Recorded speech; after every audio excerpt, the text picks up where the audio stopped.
মুসলমান আমাদের উচিত ছিল আমাদের মা বোনদেরকে হেফাজত করা, তাদেরকে সর্বদা খারাপ মানুষদের থেকে তাদেরকে হেফাজতের মধ্যে রাখা। তারা যেন আমাদের মাধ্যমে নিরাপত্তা বোধ তারা নিরাপদ মনে করেন নিজেদেরকে, এটা আমাদের দায়িত্ব ছিল।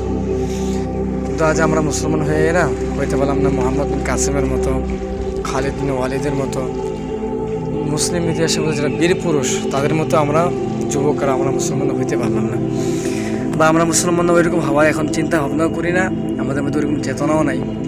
আমরা যুবকরা এখন অনেক রকমের গুনাহ কাজের মধ্যে লিপ্ত আছি।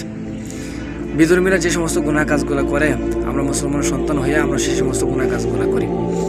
অথবা দেখেন ধামরাইয়ের মধ্যে একজন মুসলমান ঘরের মেয়েকে 60 জন বিধর্মী হিন্দু মিলে দর্শন করছে, এখন পর্যন্ত কোনো নিউজ বা কোনো কিছু হইতেছে না। তার স্বামীকে আটকায় রেখে 7 জন মিলা ধর্ষণ করছে।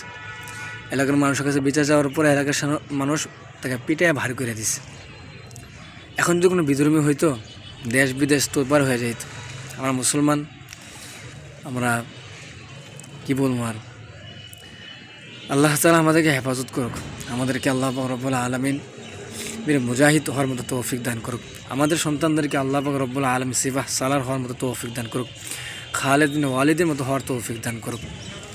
জানি ভালো কথাগুলো মানুষ শুনতে পছন্দ করে না, তারা খারাপ গুনাহ কাজে লিপ্ত বেশি, তারপরও কিছু কথা বলার চেষ্টা করি। আল্লাহ তাআলা আমাদের সকলকে হেদায়েত দান করুক, আমিন।